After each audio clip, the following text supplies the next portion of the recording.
Right, guys, welcome to Samurai Combatives. This might be on my Samurai Combatives website, YouTube channel, or my Anthony Cummins one.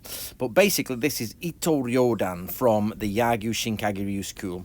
And the point here is that you're going to offer your shoulder for a target. So you're going to swap, watch the leg swap, okay? The leg is forward, sword is back. It's really important that you understand that the leg is forward, the sword is back. And what you do is you offer your shoulder for the enemy to take forward. They take it, you cut their hands off, okay?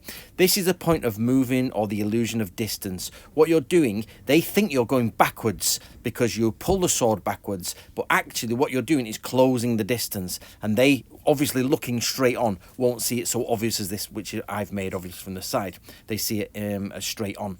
But this is the first technique from Ito Ryodan. If you're a student of mine, Nato-Ryu, you have to do this for your Tanren training and put it online.